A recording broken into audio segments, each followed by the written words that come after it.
Saudara-saudari yang kekasih, sebelum kita mendengar kebenaran firman Tuhan, mari kita datang kepadanya di dalam doa. Allah Bapa yang ada dalam surga, kami bersyukur untuk kesempatan ini, di mana sekali lagi Tuhan kami dapat beribadah dimanapun kami berada. Engkau ada bersama-sama dengan kami. Bicaralah kepada kami melalui kebenaran firman-Mu pada pagi hari ini. Terima kasih Bapa, terpujilah nama-Mu, di dalam nama Tuhan Yesus Kristus kami sudah berdoa. Amin.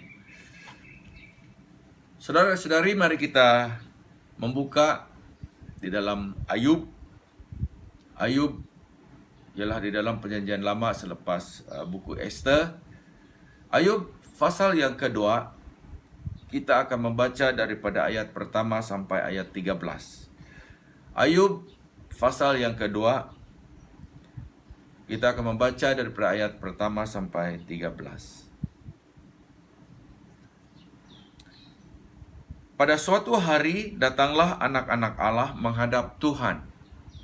Dan di antara mereka datang juga iblis untuk menghadap Tuhan. Maka bertanyalah Tuhan kepada iblis, "Dari mana engkau?" Lalu jawab iblis kepada Tuhan, "Dari perjalanan mengelilingi dan menjelajah bumi." Firman Tuhan kepada iblis, "Apakah engkau memperhatikan hambaku Ayub? Sebab tiada seorang pun di bumi seperti dia, yang demikian saleh dan jujur, yang takut akan Allah dan menjauhi kejahatan. Ia tetap tekun dalam kesalehannya, meskipun engkau telah membujuk aku melawan dia untuk mencelakakannya tanpa alasan." Lalu jawab iblis kepada Tuhan, "Kulit ganti kulit. Orang akan memberikan segala yang dipunyainya ganti nyawanya. Tetapi ulurkanlah tanganmu dan jamalah tulang dan dagingnya, ia pasti mengutuki engkau di hadapanmu." Maka firman Tuhan kepada iblis, "Nah, ia dalam kuasamu, hanya sayangkan nyawanya." Kemudian iblis pergi dari hadapan Tuhan, lalu ditimpanya Ayub dengan bara yang busuk dari telapak kakinya sampai ke batu kepalanya. Lalu Ayub mengambil sekeping beling untuk menggaruk-garuk badannya sambil duduk di tengah-tengah abu. Maka berkatalah istrinya kepadanya, "Masih bertekunkah engkau dalam kesalehanmu? Kutukilah Allahmu dan matilah." Tetapi jawab Ayub kepadanya, "Engkau berbicara seperti perempuan gila. Apakah kita mau menerima yang baik dari Allah, tetapi tidak mau menerima yang buruk?" Dalam kesemuanya itu, Ayub tidak berbuat dosa dengan bibirnya. Ketika ketiga sahabat Ayub mendengar kabar tentang segala malapetaka yang menimpa dia, maka datanglah mereka dari tempatnya masing-masing, yakni Elifas orang teman dan Bildad orang Suah, serta Jofar orang Nama. Mereka bersepakat untuk mengucapkan belasungkawa kepadanya dan menghibur dia. Ketika mereka memandang dari jauh, mereka tidak mengenalnya lagi. Lalu menangislah mereka dengan suara nyaring. Mereka mengoyak jubahnya dan menaburkan debu di kepala terhadap langit. Lalu mereka duduk bersama-sama dia di tanah selama 7 hari 7 malam. Seorang pun tidak mengucapkan sepatah kata kepadanya, karena mereka melihat bahwa sangat berat penderitaannya.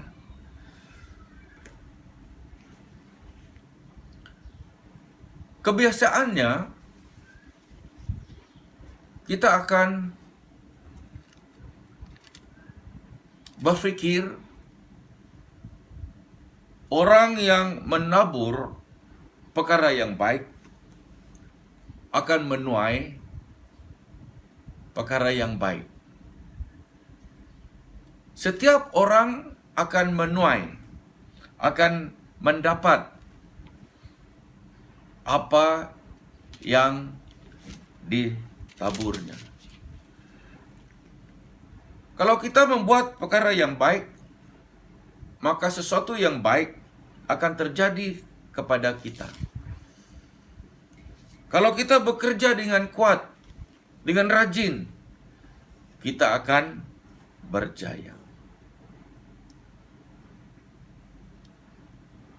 Tapi apa yang kita lihat daripada firman Tuhan pada hari ini ialah suatu kejadian di mana sesuatu yang tidak baik berlaku kepada orang yang baik.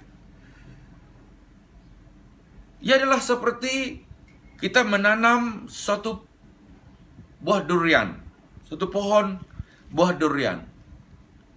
Tetapi apa yang kita dapat buahnya ialah buah limau. Kita mengharapkan sesuatu yang baik yang kita dapat daripada apa yang kita lakukan. Jadi kebiasaannya, saudari, kita berpikir sebagai orang-orang Kristen, apabila kita melakukan perkara-perkara yang baik, Tuhan akan memberkati kita.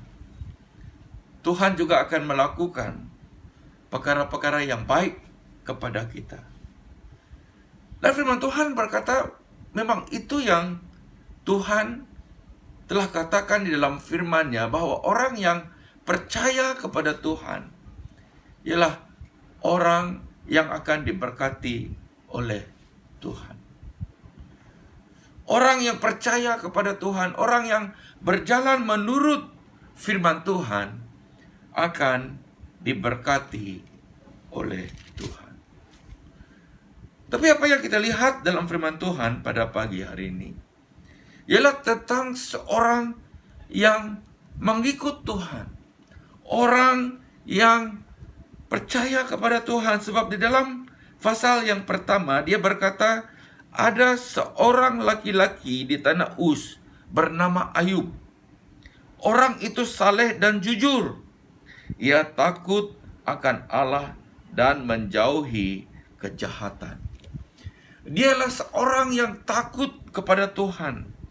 Ayub ialah seorang yang takut kepada Tuhan. Jadi apapun yang dia lakukan, dia sentiasa berpikir tentang Tuhan. Dia sentiasa berpikir untuk menyenangkan hati Tuhan.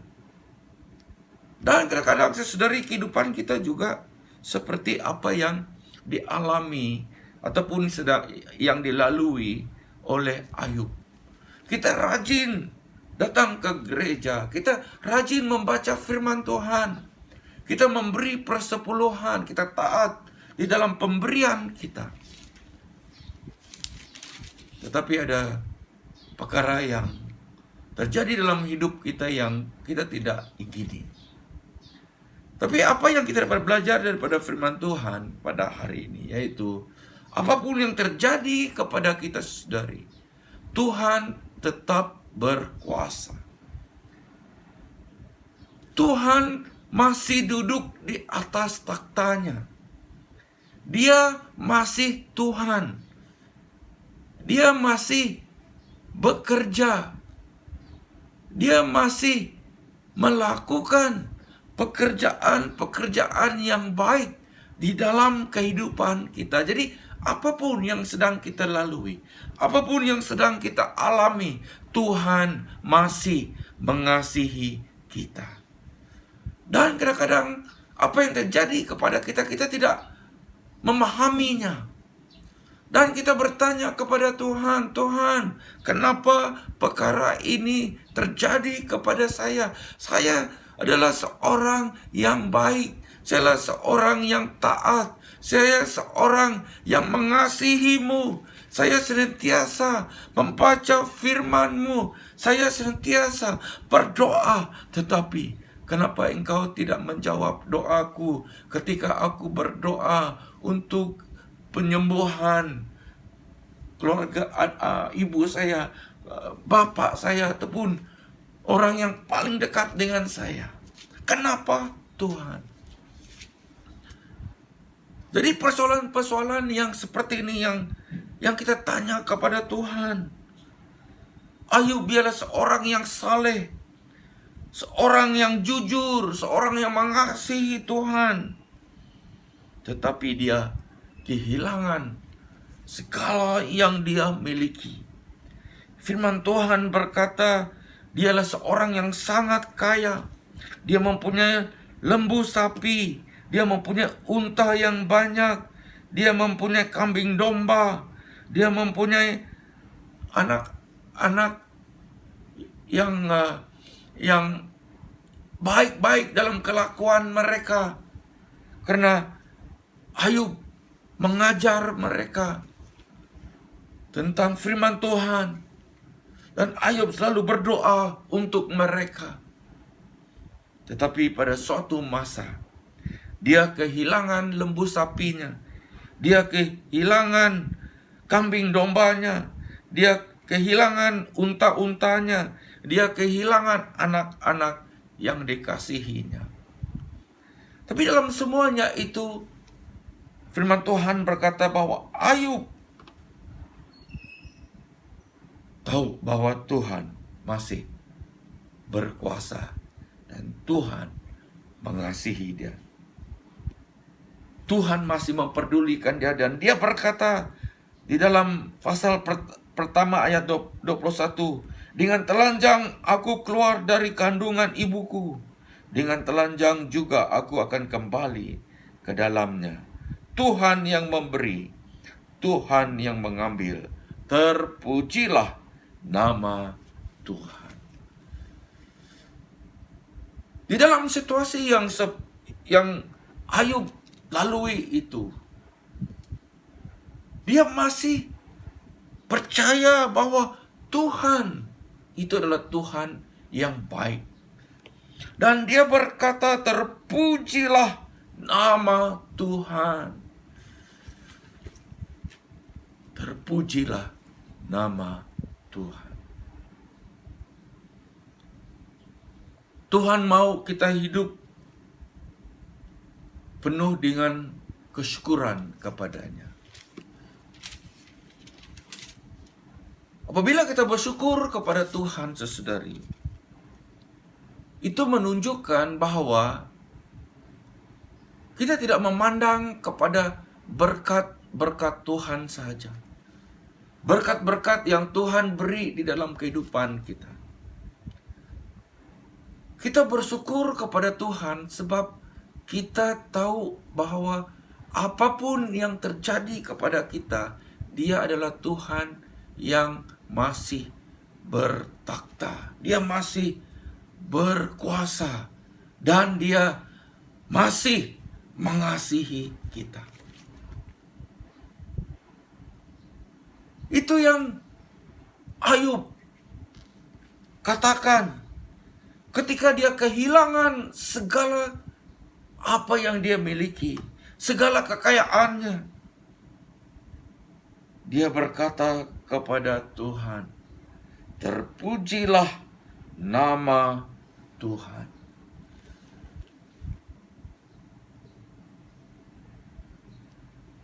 Hubungan kita dengan Tuhan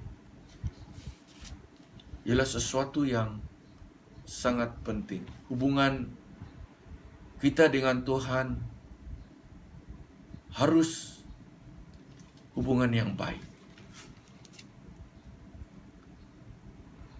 Ketika Allah memimpin umat Israel keluar daripada Mesir,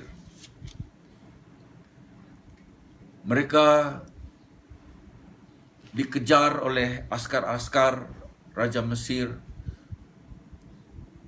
ketika mereka melalui padang gurun.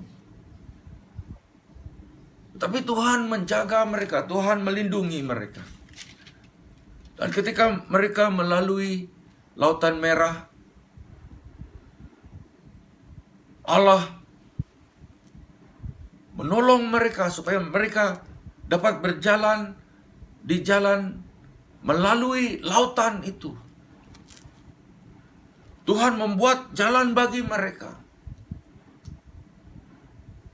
Dan lepas itu mereka sampai ke satu tempat. Dan Tuhan berbicara kepada Nabi Musa untuk naik ke Gunung Sinai. Dan di Gunung Sinai itu Tuhan memberi 10 hukum kepadanya untuk diberi kepada umat Israel.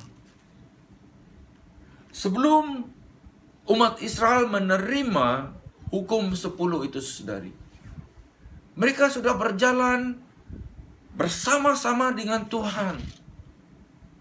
Ketika mereka melalui padang gurun itu, ketika mereka berjalan di tengah-tengah laut itu, melalui tanah laut itu, melalui lautan itu, Tuhan ada bersama-sama dengan mereka.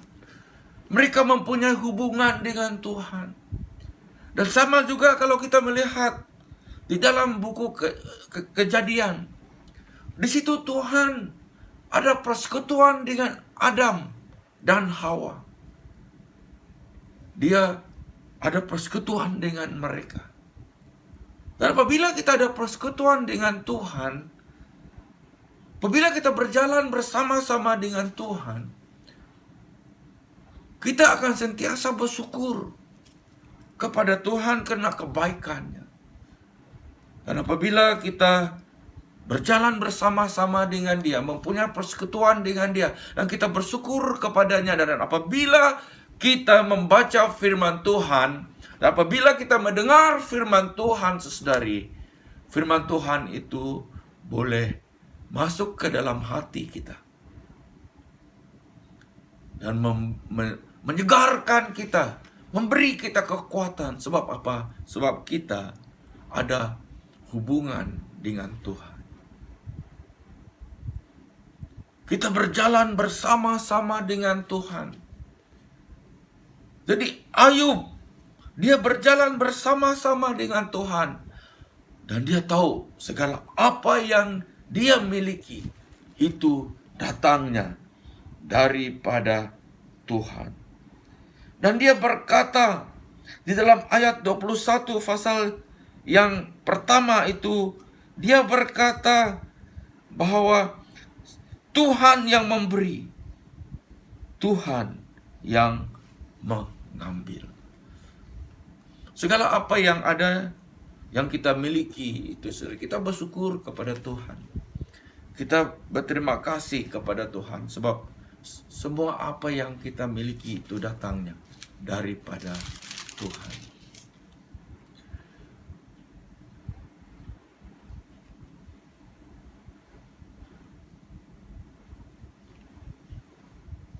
Ketika Ayub melalui situasi itu, ketika Ayub mengalami kecelakaan itu, saudari,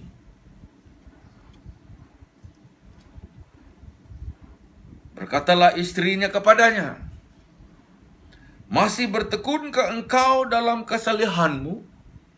Kutukilah Allahmu dan matilah." Di dalam keadaan yang Ayub lalui itu, dia memerlukan seorang yang mendorong dia, yang memberi kata-kata bersemangat kepadanya. Firman Tuhan berkata di dalam Amsal bahwa kehidupan dan kematian itu ada pada lidah.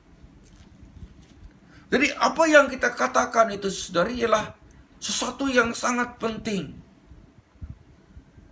Apa yang keluar daripada mulut kita itu ialah sesuatu yang memberi, sama ada ia memberi kehidupan ataupun memberi kematian. Apabila Tuhan menciptakan alam semesta ini, firman Tuhan berkata bahwa Tuhan berkata.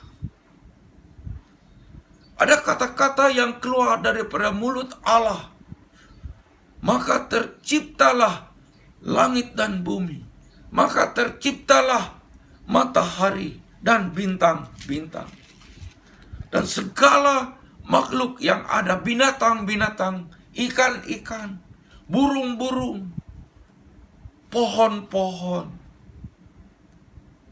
Ketika Allah berfirman, semuanya terjadi. karena kata-kata yang keluar daripada mulut Allah.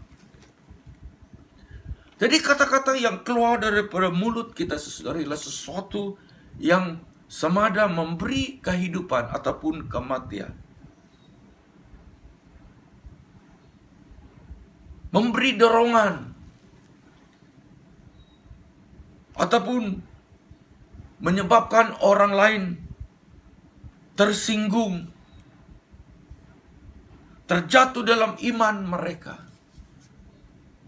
Sebab kata-kata yang keluar dari mulut kita itu didengar oleh Tuhan. Itu yang terjadi, saudari, kepada rakan Ayub. Firman Tuhan berkata, ketika ketiga sahabat Ayub mendengar kabar tentang segala malapetaka yang menimpa dia, maka datanglah mereka dari tempatnya masing-masing. Di dalam ayat 11, dia berkata, yakni Elifas, orang teman, dan Bildad, orang Suah, serta Jofar, orang Nama. Ayub mempunyai kawan-kawan. Kita bersyukur kepada Tuhan untuk kawan-kawan yang kita miliki. Teman-teman rapat kita. Orang-orang yang mengambil berat terhadap diri kita. Kita bersyukur kepada Tuhan. Sebab kita mempunyai kawan-kawan yang baik. Dan ini yang terjadi kepada Ayub. Dia mempunyai 3 orang kawan yang baik. Dan mereka bersepakat untuk apabila mereka mendengar tentang malapetaka yang terjadi kepada Ayub, mereka bersepakat, mari kita pergi berjumpa dengan dia. Pergi melihat keadaannya. Lalu mereka pun datang. Dan ketika mereka melihat dari jauh keadaan Ayub, mungkin daripada jauh mereka melihat rupa-rupanya, cara dia berjalan, cara dia berdiri, itu adalah Ayub. Tapi mereka tidak mengenal dia. Sebab firman Tuhan berkata bahwa dia mengalami suatu yang ditimpanya, yaitu bara yang busuk dari telapak kakinya sampai ke batu kepalanya. Di atas tubuhnya dia ditimpa bara. Bukan itu saja, tetapi sangat busuk. Tidak ada orang yang mau datang mendekati Ayub. Sebelum kejadian ini ramai orang mau berjumpa dengan dia, minta pertolongan. Sebab dia adalah seorang yang baik, seorang yang kaya. Dan dia menolong orang-orang yang datang kepadanya. Tetapi dalam keadaan dia ditimpa masalah. Ketika dia mengalami bara yang busuk itu, tidak ada orang lagi mau mendekati dia. Tapi dalam keadaan yang seperti itu, saudari, hanya Tuhan yang masih mengambil berat terhadap keadaan Ayub. Dan kawan-kawannya ini, 3 sahabatnya ini datang melihat dia dari jauh. Dan mereka menangis. Bukan saja menangis, tetapi firman Tuhan berkata dengan suara yang nyaring. Mereka menangis, mengoyak jubah mereka, dan menaburkan debu ke kepala mereka.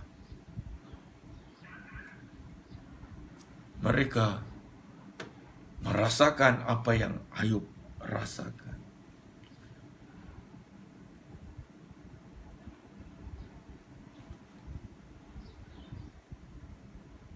Kalau kita membaca apa yang sahabat Ayub ini katakan kemudian kepada Ayub, ialah mereka berkata kepada Ayub, mereka menuduh Ayub telah melakukan dosa.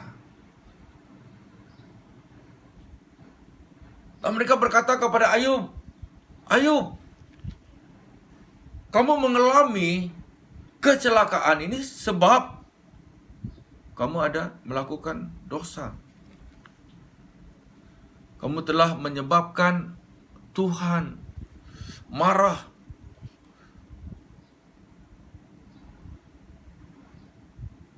Kadang-kadang saudari, apabila sesuatu yang tidak baik terjadi kepada kita, kita selalu berpikir, adakah saya sedang melakukan dosa di hadapan Tuhan?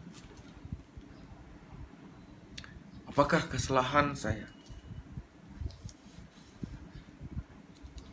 Tapi apa yang berlaku kepada kita, apa yang terjadi kepada kita, ialah Tuhan mau membentuk kita. Tuhan mau mengubah kita. Sebab dalam Roma 8 berkata bahwa segala sesuatu yang terjadi kepada kita itu akan membawa kebaikan kepada kita. Membawa kebaikan kepada mereka yang mengasihi Tuhan. Dan kita mengasihi Tuhan. Kita mau mengikut Tuhan. Jadi apapun yang terjadi di dalam kehidupan kita, Tuhan boleh menggunakannya untuk kebaikan kita sebab kita mengasihi Dia. Kita menempatkan Dia yang pertama dalam kehidupan kita.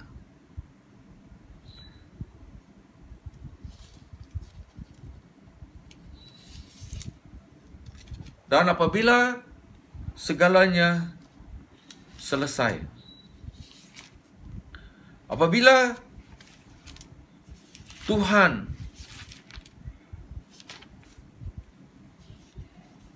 mendengar setiap apa yang dikatakan oleh kawan-kawan Ayub kepadanya, Tuhan berkata kepada mereka, kepada sahabat-sahabat Ayub ini yang menuduh Ayub bahwa Ayub telah melakukan dosa kepada Tuhan, sebab itu kecelakaan itu terjadi kepadanya. Dan di dalam Ayub 42 ayat 7, Tuhan berbicara kepada kawan-kawan Ayub. Setelah Tuhan mengucapkan firman itu kepada Ayub, Ayub 42 ayat 7, setelah Tuhan mengucapkan firman itu kepada Ayub, maka firman Tuhan kepada Elifas, orang teman, murkaku menyala terhadap engkau dan terhadap kedua sahabatmu, karena kamu tidak berkata benar tentang aku, seperti hambaku Ayub. Ketika teman-teman Ayub berkata, kecelakaan ini terjadi kepada engkau sebab engkau telah berdosa kepada Tuhan, Ayub berkata, aku tidak berdosa. Aku hidup benar di hadapan Tuhan. Dan Tuhan berkata kepada teman-teman Ayub, apa yang Ayub katakan itu benar. Ayub hidup benar di hadapan Tuhan, tetapi dia mengalami kecelakaan.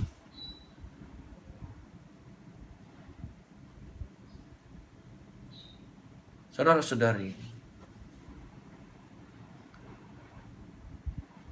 tidak semestinya kita akan menuai apa yang kita tabur.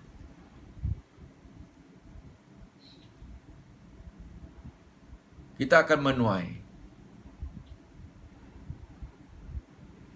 perkara-perkara yang lain. Dan inilah yang kita lihat daripada firman Tuhan pada pagi hari ini.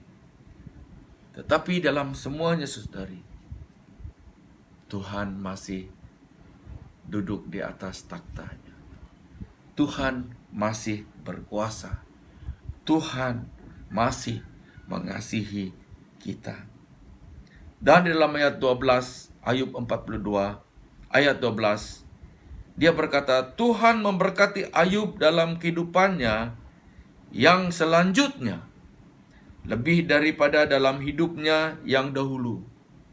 Ia mendapat 14.000 ekor kambing domba dan 6.000 unta, 1.000 pasang lembu, dan 1.000 ekor keledai betina. Ia juga mendapat 7 orang anak laki-laki dan 3 orang anak perempuan. Dan anak perempuan yang pertama diberinya nama Yemaimah, yang kedua Kezia, dan yang ketiga Karen Hapuk. Di seluruh negeri tidak terdapat perempuan yang secantik anak-anak Ayub, dan mereka diberi ayahnya milik pusaka di tengah-tengah saudara-saudaranya laki-laki. Sesudah itu Ayub masih hidup 140 tahun lamanya. Ia melihat anak-anaknya dan cucu-cucunya sampai keturunan yang keempat. Maka matilah Ayub tua dan lanjut umur. Tuhan masih duduk di atas taktanya. Tuhan masih berkuasa, dan Tuhan masih dan tetap mengasihi setiap pribadi kita. Mari kita berdoa. Allah Bapa yang ada dalam surga, terima kasih untuk kebenaran firman. Walau apapun yang terjadi dalam kehidupan kami Tuhan, Engkau masih berkuasa. Dan kasih-Mu tetap sama. Sebab Engkau adalah Tuhan yang sama kemarin, hari ini, dan untuk selama-lamanya. Pimpin kami Tuhan di dalam kehidupan kami. Terima kasih untuk firman. Dan biar kami hidup taat kepada Engkau Tuhan, seperti Ayub. Mengasihi Engkau dengan segenap hati kami, dengan segenap pikiran kami, dengan segenap kekuatan kami. Terpujilah nama. Saudara-saudari, biar kasih karunia dan damai sejahtera yang datang daripada Allah Bapa dan Putranya Yesus Kristus dan penyertaan Roh Kudus yang menyertai kita, dimanapun kita sedang berada. Biar wajahnya terus menyinari ke atasmu, dimanapun engkau berada pada saat ini. Baik ketika engkau di luar rumah, di dalam rumah, ketika engkau berjalan ataupun ketika engkau duduk, ketika engkau memandu di tempat kerjamu, pada hari-hari yang akan datang ini. Baik ketika engkau dalam pejabat, dimanapun engkau akan berada, biar wajah Tuhan itu akan terus menyinari engkau. Sebab Dia adalah Immanuel, Tuhan yang menyertai umat. Dan Dialah Tuhan yang menyertai kita dan yang akan memberkati kita. Terima kasih Tuhan untuk penyertaan dalam ibadah kami pada pagi hari ini. Terima kasih. Terpujilah nama-Mu. Di dalam nama Tuhan Yesus Kristus, kami sudah berdoa. Amin. Tuhan memberkati.